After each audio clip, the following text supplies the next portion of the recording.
te perguntar exatamente sobre a licitação do Maracanã, que muito se diz que o Vasco na sua época não aceitou, o Vasco na sua época não teve interesse em participar do Maracanã. O que é verdade, o que não é, e como é que você enxerga essa briga do Vasco hoje para gerir o Maracanã? Você acha que o Vasco tem chance aí de gerir o Maracanã? Eu acho que tem toda a chance. É óbvio que isso é uma grande mentira quando diz que o Vasco não teve interesse. É só buscar os fatos lá atrás. Nós, inclusive, entramos na justiça contra aquela concessão dada pelo governador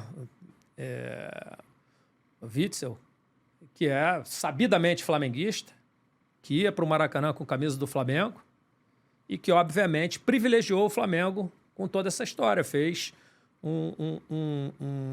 uma licitação totalmente direcionada para o Flamengo. Naquela ocasião, eu procurei os presidentes do Botafogo e do Fluminense para que nós nos uníssemos e fôssemos contrário a isso, porque aquilo era uma aberração. Aí o então presidente do Botafogo disse que o Botafogo tinha um engenhão, que não tinha interesse, que o Botafogo não podia assumir nenhum tipo de dívidas.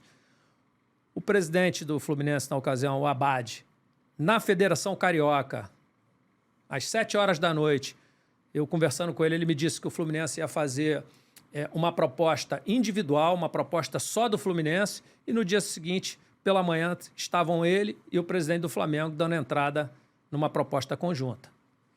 Tá certo? Antes mesmo disso, nós conversamos com o Flamengo, que queria que nós participássemos na mesma condição do Fluminense, e eu não aceitei, obviamente. Por quê? Porque o Vasco não pode ser submisso.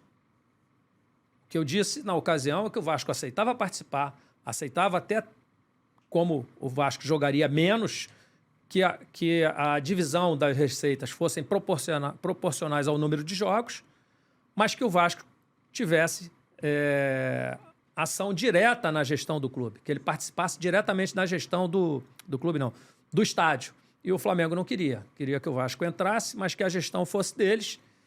Queria fazer do Vasco o que faz hoje do Fluminense. E nós, obviamente, não aceitamos. Isso é inadmissível. E como eles fizeram uma proposta e que foi vencedora, só o Flamengo conseguiria participar daquela licitação, porque foi uma licitação direcionada, nós entramos na justiça contra isso. Então, essa argumentação, essa história que o Flamengo e o Fluminense falam, ou é desconhecimento ou é má fé. Do Landinho eu não posso dizer que é desconhecimento porque ele participou, foi na gestão dele. Né? Nós tivemos reunião com o BAP, inclusive o atual presidente do Conselho Deliberativo esteve na reunião com o BAP, onde foi colocado isso. O atual Fluminense pode até ser que seja desconhecimento, mas não deveria falar sobre aquilo que não sabe. E qual é o clube, assim, dos grandes do Rio que é mais difícil o trato nos bastidores, seja para essa questão do Maracanã ou seja para qualquer outra questão?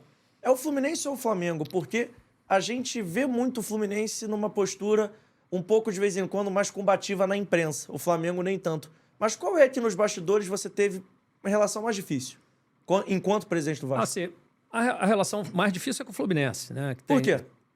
Eu não sei, eu acho que o Fluminense tem vontade de ser Vasco, né?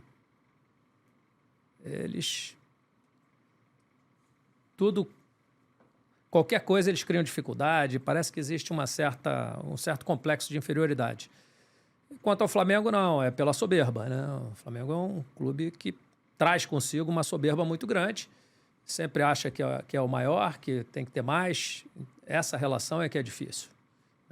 Eu tive alguns embates em relação a isso,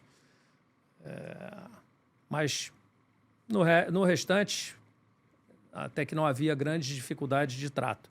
Mas com o Fluminense era sempre uma polêmica, né? Como foi em diversas ocasiões, inclusive nessa do Maracanã. Qual é, bonitos e bonitas? Eu sei que acabou o corte, mas antes de você ir embora, se inscreve no canal, ativa o sininho da notificação, deixa o seu like e segue também as nossas redes sociais, @ForaDoJogoCast, no Twitter, no Instagram e lá no TikTok. Valeu? Tamo junto. Segue a gente aí.